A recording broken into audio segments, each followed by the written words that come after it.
Find electric field intensity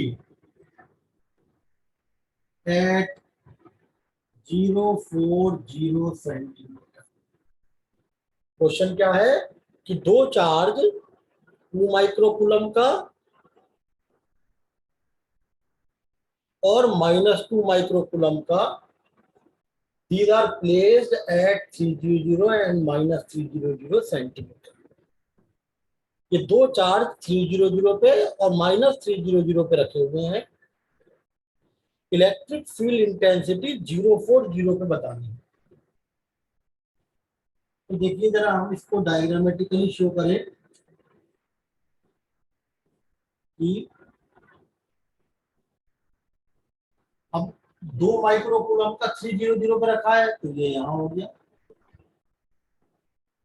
2 microcoulomb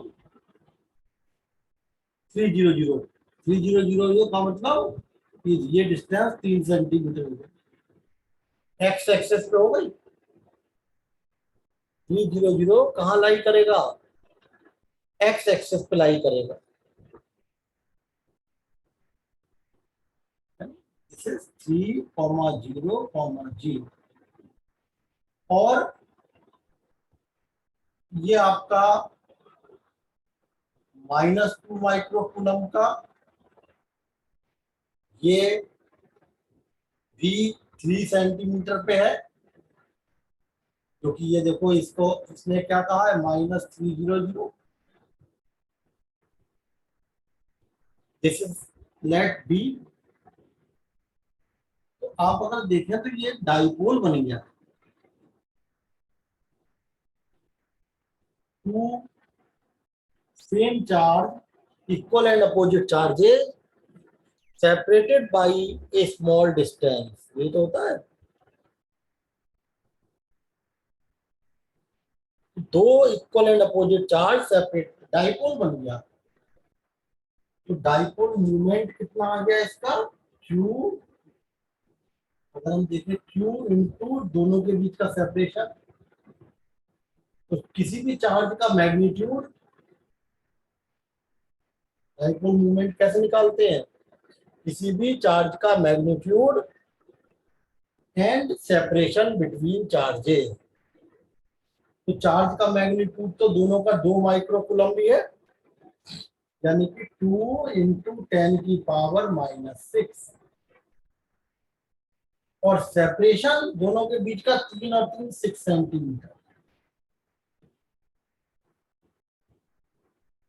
ये separation है। तो अब हम देखें इसमें 2 इंटू 10⁻⁻⁶ और 6 सेंटीमीटर है 10⁻⁻²। तो ये आ गया आपका 12 इंटू 10⁻⁸ कूलम मीटर। ये डाइपोल मूवमेंट आ गया। और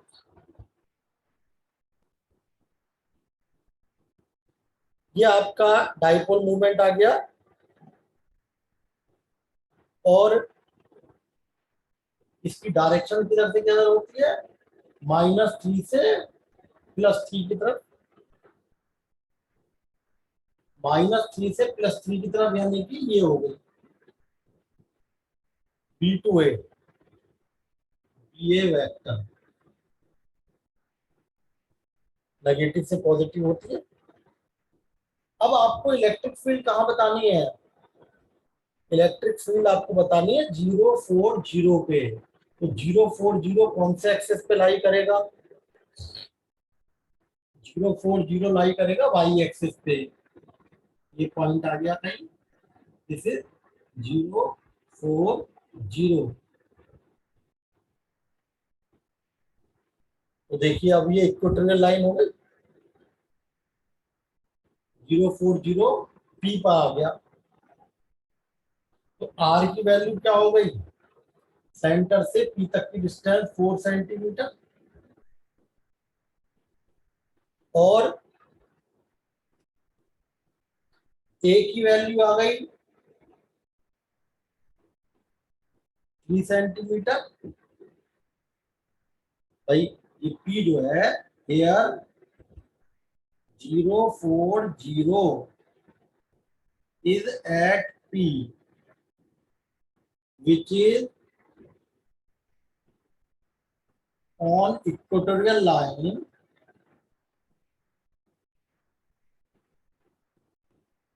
of dipole A।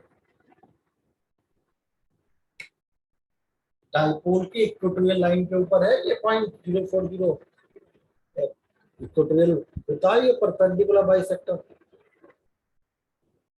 तो आर की वैल्यू तो हो गई 4 और ए की वैल्यू हो गई 3। ये 2 होती है तो ये 3 हो गई। अब r square plus a square की पावर 3/2 भी जरा कैलकुलेट कर ले, क्योंकि आपको ध्यान हो इक्वेटोरियल लाइन पर क्या फॉर्मूला होता है 1/4 pi epsilon nought equatorial line पे और P upon r square plus a square की पावर 3/2। तो अब ये r square plus a square को कैलकुलेट हम यहाँ पे अलग कर ले रहे हैं। आर कितना है भाई 4 का स्क्वायर 16, 3 सेंटीमीटर का स्क्वायर 9, यानी ये आ गया 25 यानी 5 का स्क्वायर।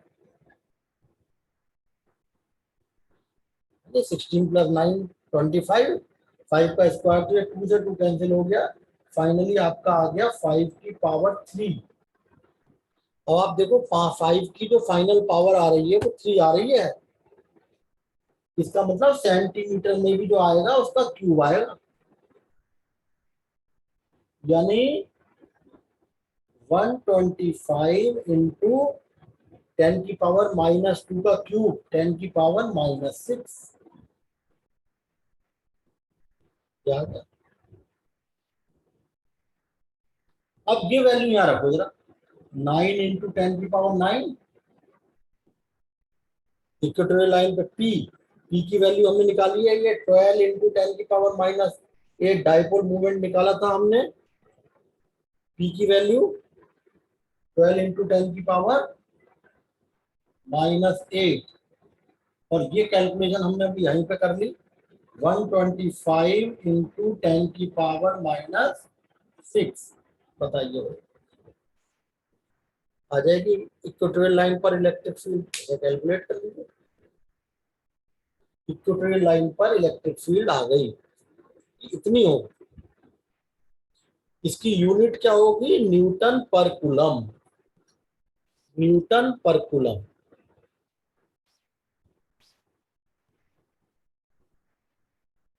ये मैंने इक्वेटोरियल लाइन का एक न्यूमेरिकल करवाया, कैसे इक्वेटोरियल लाइन पे क्वेश्चन बना सकते हैं, है ना। अब इसके बाद टॉर्क ऑन इलेक्ट्रिक डाइपोल।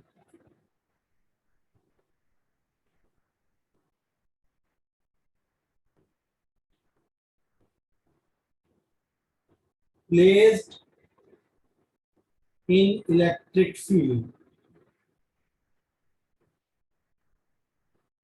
ये अगर कोई डाइपोल इलेक्ट्रिक फील्ड में रखा है तो उस पर कितना टॉर्क लगेगा।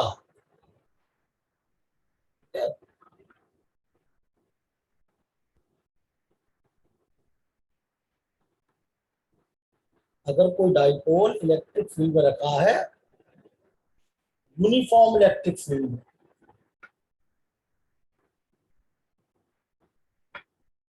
ये यूनिफॉर्म इलेक्ट्रिक फील्ड है,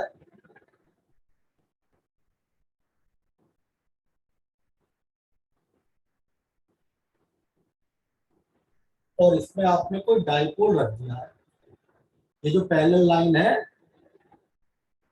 ये यूनिफॉर्म फील्ड को शो करती है। बता दिया था।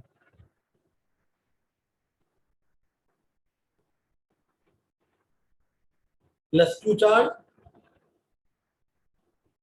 ये -Q चार्ज है, डाइपोल रखा। इलेक्ट्रिक फील्ड में। तो अब हमें पता है कि जब भी कोई चार्ज इलेक्ट्रिक फील्ड में रखते हैं तो उसके ऊपर फोर्स लगता है Q इंटू ई। अब इस डाइपोल में आप देखिए दो चार्ज है, प्लस क्यू माइनस क्यू। इसका मतलब इस प्लस क्यू चार्ज को इलेक्ट्रिक फील्ड में रख दिया है, तो प्लस क्यू चार्ज को जब फील्ड में रखा है तो इस पर फोर्स लगेगा क्यू। और पॉजिटिव चार्ज पर फोर्स किधर लगता है, जिस डायरेक्शन में इलेक्ट्रिक फील्ड होती है। पॉजिटिव चार्ज पर फोर्स किधर लगा, उधर की तरफ जिधर इलेक्ट्रिक फील्ड है। और माइनस क्यू चार्ज है अगर, उस पर फोर्स लगेगा उस पर भी, लेकिन डायरेक्शन फोर्स की अपोजिट होगी। तो ये देखो आप डाइपोल पर एक फोर्स तो इधर लग रहा है, एक फोर्स इधर लग रहा है। क्या करेगा, इसे डाइपोल को घुमा देंगे दोनों फोर्स। ये दोनों फोर्स मिलकर के डाइपोल को रोटेट कर देंगे, इस टाइप से है ना। ये ऐसे ऐसे घूम जाएगा डाइपोल। और जो फोर्स डाइपोल को घुमा दे, जो फोर्स किसी बॉडी को घुमा दे वो टॉर्क बनाते हैं। मान लिया डाइपोल किसी समय थीटा एंगल पे है, तो डाइपोल मूवमेंट क्या होता है, dipole movement P is equal to Q into 2A। जो डाइपोल मूवमेंट है, और डाइपोल मूवमेंट की डायरेक्शन होती है नेगेटिव से पॉजिटिव, नेगेटिव चार्ज से पॉजिटिव चार्ज। तो अब ये दोनों force, force on plus Q charge is plus Q vector and force on minus Q charge is minus Q vector.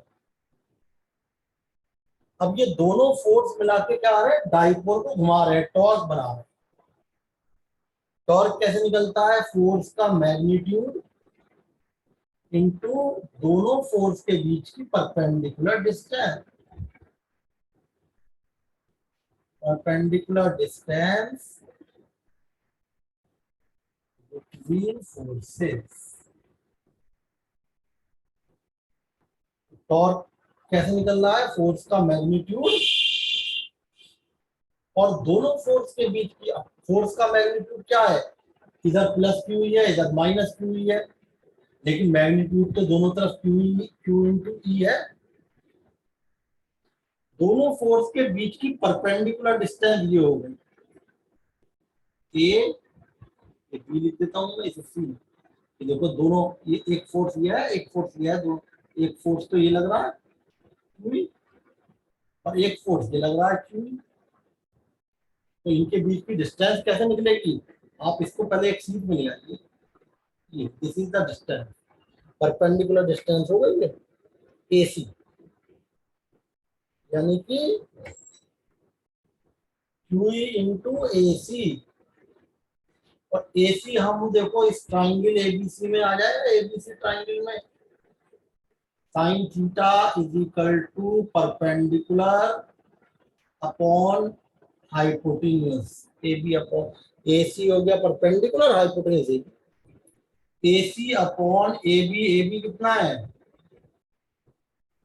Dipole की लेंथ,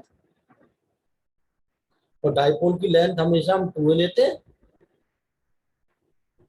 यहां से AC की वैल्यू आ गई 2a साइन थीटा, ये रखते हैं यहाँ पर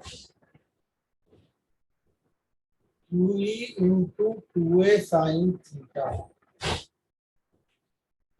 और Q इंटू 2a एक साथ रख लीजिए। Q और 2a इसका कॉम्बिनेशन Q इंटू 2a क्या होता है, मेरा Q इंटू 2a P। तो हमने क्या किया, Q और 2a को तो एक साथ रख दिया, और P साइन थीटा अलग कर लीजिए, दिस इज P, यानी कि PE साइन थीटा। ये आपका टॉर्क का डेरिवेशन हमने कल बताया था, फिर से रिवाइज करा दिया। टॉर्क का derivation p E sine theta, where p is electric dipole movement, E is electric field. P जो है वो इलेक्ट्रिक डाइपोल मूवमेंट है, ई जो है वो इलेक्ट्रिक फील्ड है, और थीटा जो है वो एंगल है। इसको वेक्टर फॉर्म में कैसे लिखते हैं? साइन थीटा जो होता है आपको पता हो क्रॉस प्रोडक्ट में आता है। जब हम दो वेक्टर की क्रॉस प्रोडक्ट करते हैं ए क्रॉस बी, तो ए बी साइन थीटा आता है, दो वेक्टर की cross product. P sine theta का मतलब P vector cross E vector, this is vector form. P और ई की क्रॉस प्रोडक्ट, यानी कि दो डाइपोल मूवमेंट और इलेक्ट्रिक फील्ड की अगर हम क्रॉस प्रोडक्ट करें तो टॉर्क आएगा। Torque is the cross product of electric dipole movement and electric field. तो अब देखो टॉर्क की डायरेक्शन किधर आई? दो वेक्टर्स की क्रॉस प्रोडक्ट से, दो वेक्टर की क्रॉस प्रोडक्ट से जो वेक्टर आता है उसकी डायरेक्शन दोनों के परपेंडिकुलर होती है।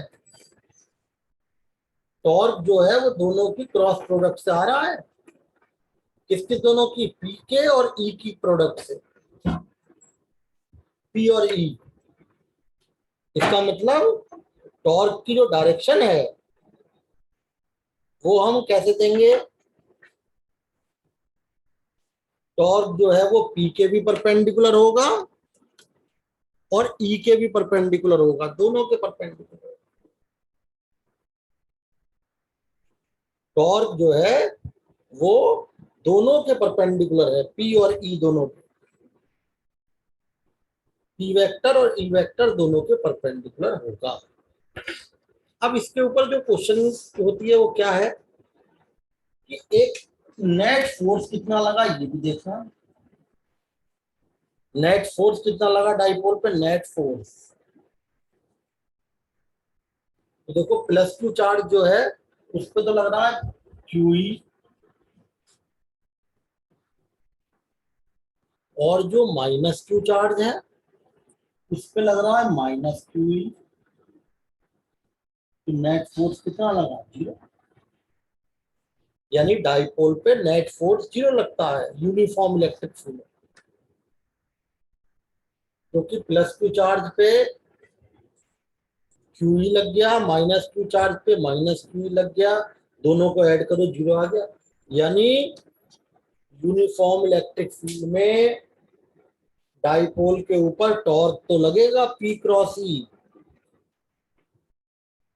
लेकिन नेट फोर्स जीरो होगा। टॉर्क तो लग रहा है P cross E but net force is zero.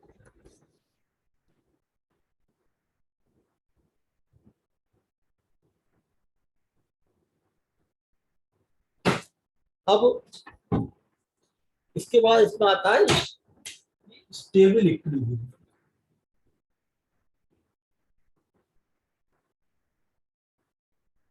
Stable equilibrium क्या होता है? अगर जैसे इलेक्ट्रिक फील्ड में हम क्या डाइपोल इस तरीके से रखा है कि पी वेक्टर और ई वेक्टर दोनों पैरेलल हो गए। अब इसका मतलब क्या हुआ कि हम डाइपोल को कैसे रखें? माइनस क्यू चार्ज तो यहाँ रखें और प्लस क्यू चार्ज यहाँ रखें, तभी तो पी वेक्टर इधर को आए माइनस। तभी तो आप देखो पी वेक्टर इधर की तरफ आएगा, माइनस क्यू से प्लस क्यू की तरफ। पी वेक्टर माइनस क्यू से प्लस क्यू की तरफ होता है। पी वेक्टर और ई वेक्टर पैरेलल आ रहे हैं, डाइपोल मूवमेंट भी ऐसा आ रहा है और इलेक्ट्रिक फील्ड, यानी कि थीटा दोनों के बीच में क्या बन रहा है? जीरो। ये कहलाता है स्टेबल इक्विलिब्रियम। अगर किसी डाइपोल को इलेक्ट्रिक फील्ड में इस तरीके से रखें कि डाइपोल मूवमेंट और फील्ड के बीच का एंगल 0 हो जाए, तो वो कहलाता है स्टेबल इक्विलिब्रियम। और टॉर्क स्टेबल इक्विलिब्रियम में क्या हो, जरा हमें फॉर्मूला पता था, पी साइन थीटा। रख के देखें भाई, ई साइन थीटा हो गया स्टेबल में 0 डिग्री, और साइन 0 तो सब 0 हो गया। यानी स्टेबल इक्विलिब्रियम में डाइपोल के ऊपर कोई टॉर्क नहीं लगता, no torque at dipole. Dipole पे कोई भी टॉर्क नहीं लगेगा, no torque act on dipole in stable equilibrium की बात चल रही है। एंड नेट फोर्स, फिर वो net force plus Q charge पे तो लग गया plus Q, minus Q charge पे माइनस क्यू, तो नेट फोर्स भी 0 आ रहा है। यानी स्टेबल इक्विलिब्रियम में टॉर्क भी 0 होता है और फोर्स भी, नेट फोर्स भी 0 होता है। और स्टेबल इक्विलिब्रियम किसे कहते हैं, जब डाइपोल मूवमेंट ई वेक्टर के पैरेलल हो जाए, थीटा 0 हो जाएगा, ठीक है भाई। और टॉर्क जो है पी साइन थीटा में वैल्यू रखोगे तो 0 आएगा, टॉर्क भी 0 आया, और नेट फोर्स वो भी देखो 0 आएगा। अनस्टेबल में देखें,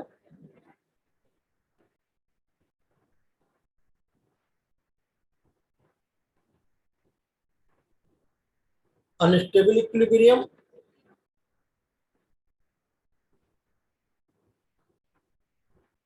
अब अनस्टेबल इक्विलिब्रियम क्या होता है, जब थीटा 180 डिग्री का बन जाए, यानी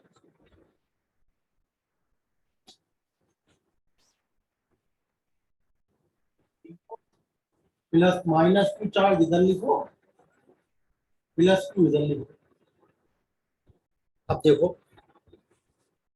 डाइपोल मूवमेंट हो गया माइनस क्यू से प्लस क्यू की तरफ,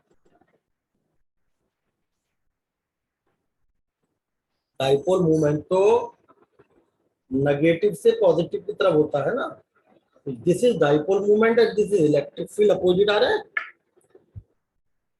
P vector is opposite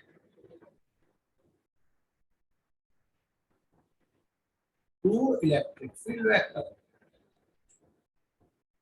वो कहलाता है अनस्टेबल इक्विलिब्रियम। तो टॉर्क क्या आ जाएगा, थीटा 180 बन जाएगा, पी साइन थीटा, और साइन 180 भी 0 होता है। अनस्टेबल इक्विलिब्रियम में भी कोई भी टॉर्क नहीं लगता। अगर कोई डाइपोल यूनिफॉर्म इलेक्ट्रिक फील्ड में अनस्टेबल इक्विलिब्रियम में है तो भी उस पर टॉर्क नहीं लगेगा। And again net force plus Q minus Q, net force भी 0 लगेगा। तो ये हमने स्टेबल अनस्टेबल इक्विलिब्रियम बताए।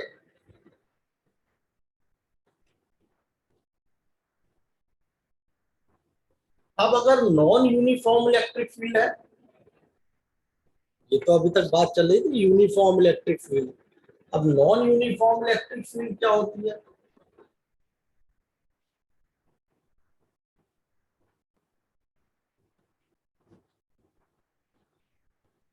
नॉन यूनिफॉर्म इलेक्ट्रिक फील्ड, जैसे ये मैंने इलेक्ट्रिक फील्ड बनाई, देखो आप, दीज आर नॉट पैरेलल।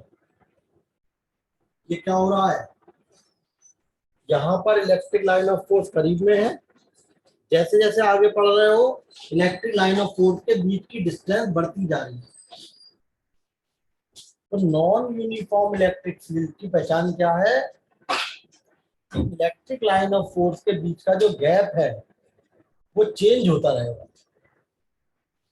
जहां पर लाइन ऑफ फोर्स ज्यादा डेंस हो रही है, जहां पर इलेक्ट्रिक लाइन ऑफ फोर्स बहुत ज्यादा डेंस हो रही है, करीब आ रही है, वहां पर इलेक्ट्रिक फील्ड हाई होती है। जैसे जैसे लाइन ऑफ फोर्स दूर हो रही है, इसका मतलब इलेक्ट्रिक फील्ड कम होती जा रही है। जैसे जैसे ये जो लाइन ऑफ फोर्स के बीच का गैप बढ़ता जा रहा है, वैसे वैसे इलेक्ट्रिक फील्ड वीक होती जा रही है। तो इलेक्ट्रिक लाइन ऑफ फोर्स के बीच की जो डिस्टेंस है, उनके बीच में जो डेंस डेंस एरिया है, वो हमें इलेक्ट्रिक फील्ड बताता है। अब मैं आपसे कहूँ, बताओ ए बी सी 3 पॉइंट में कहाँ पर फील्ड ज्यादा होगी, तो आप कहोगे सर ए पर ज्यादा डेंस है, सबसे ज्यादा इलेक्ट्रिक फील्ड होगी, बी पे कम होगी, सी पे सबसे ज्यादा। तो इस नॉन इलेक्ट्रिक फील्ड में डाइपोल रखा हुआ,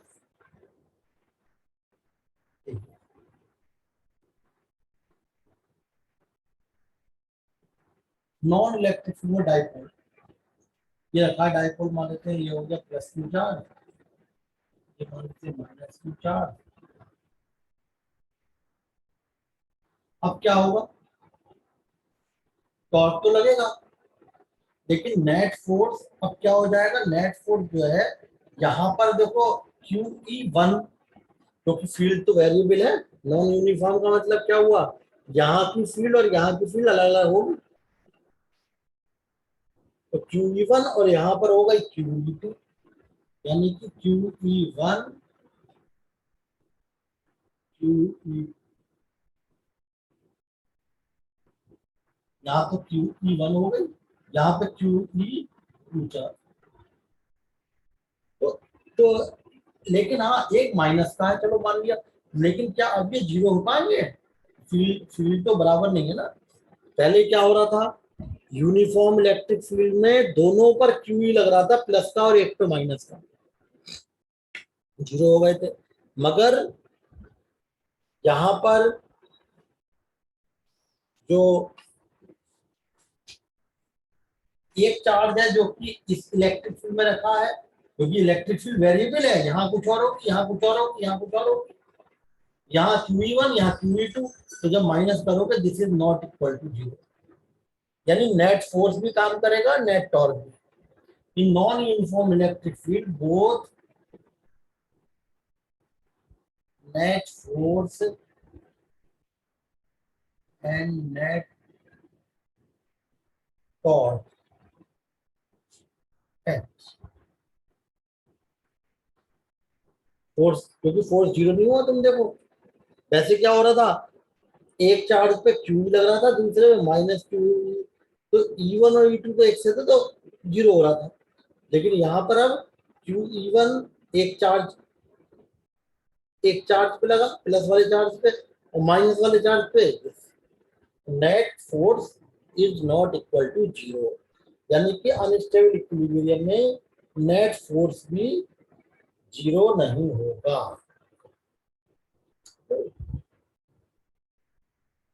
ये नॉन यूनिफॉर्म इलेक्ट्रिक फील्ड में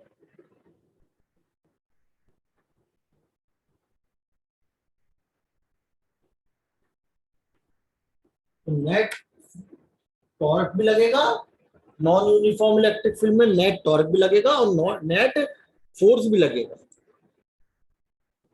अब देखिए, मैंने कहा ये चार्ज रखा है 2Q minus 4Q and these are 4 centimeter apart. Net electric field middle point पे निकालनी है, नेट इलेक्ट्रिक फील्ड बिल्कुल सेंटर पे निकालनी है। तो सेंटर पर पहले तो हम ए की वजह से निकालेंगे, फिर इस पे बी की वजह से। यानी कि इलेक्ट्रिक फील्ड सेंटर पे ए की वजह से,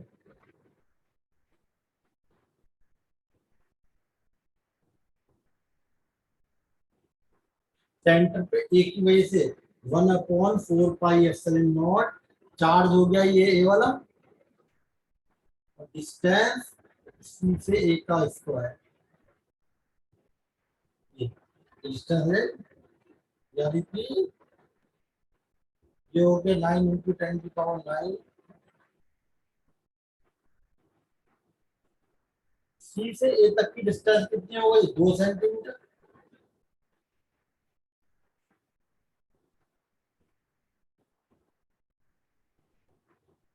हाँ भाई, 2 सेंटीमीटर 10⁻², यानी कि सी पर ए की वजह से आ गया, कैंसिल हो जाएगा, 9 × 10⁻,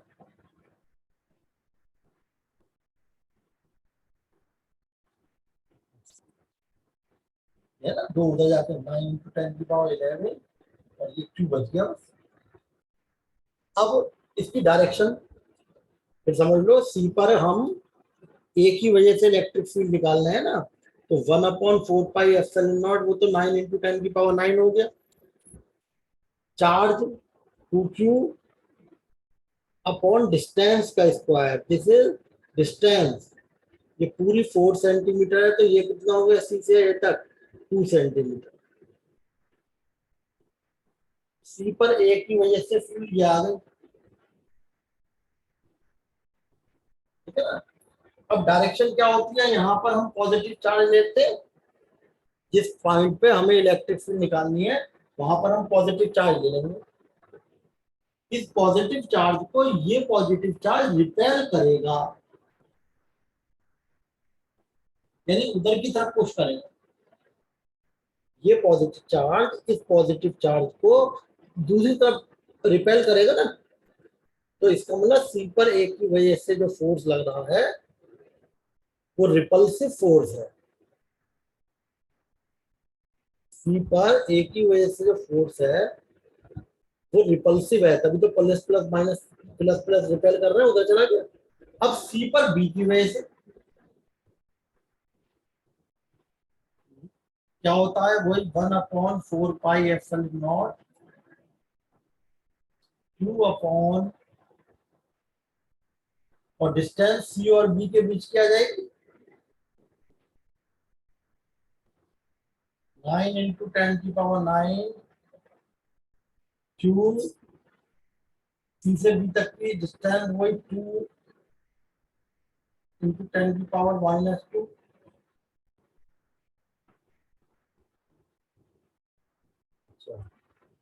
तो सी का स्क्वायर है, तो ये स्क्वायर लगे यहाँ पर, स्क्वायर करना रहेगा, ये हो गया, सी का स्क्वायर है ना, ये हो जाएगा अभी तो 4, यानी ये आपका कितना आएगा, 18/4 × 10⁻⁻4 नोट करते हैं क्या भाई, 2 नहीं है, ये 2 का स्क्वायर है ना, तो 4 हो जाएगा, 9 × 2 = 18, ये हो गया 4, 4 और 4 ये, और इंटू 9/2 × 10⁻32, ऐसे यहाँ भी स्क्वायर आएगा, उससे ध्यान आया होगा, 9/4 × 10⁻32। अब यहाँ देखो सी और बी क्या करेंगे आपस में, बी नेगेटिव है और सी पॉजिटिव है, तो इसको अट्रैक्ट तो करेगा, 1/4 पाई एप्सिलॉन नॉट की जगह 9 × 10⁻9 रख दिया, चार्ज की जगह यहाँ पे कौन सा चार्ज आ जाएगा, 4q, चार्ज की वैल्यू भी कहाँ रखी है, यानी यानी ये आ गया 4 से 4 कैंसिल, भाई चार्ज यहाँ पे 4q है ना, यही तो अट्रैक्ट कर रहा है, तो चार्ज की वैल्यू क्या रखोगे q की जगह, 4q, और डिस्टेंस 2 × 10⁻² का स्क्वायर, तो ये देखो 4 से 4 कैंसिल हो जाएगा, ये 9 × 10⁻13 क्यू आ जाएगा, और अब ये पॉजिटिव ये नेगेटिव ये क्या करेगा, इसको अट्रैक्ट करेगा,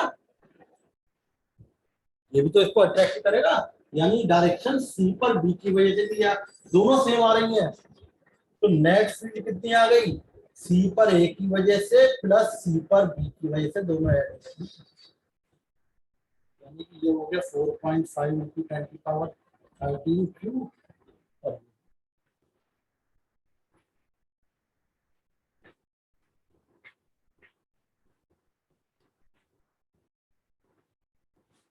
तो ये देखो बस दोनों को ऐड कर दो,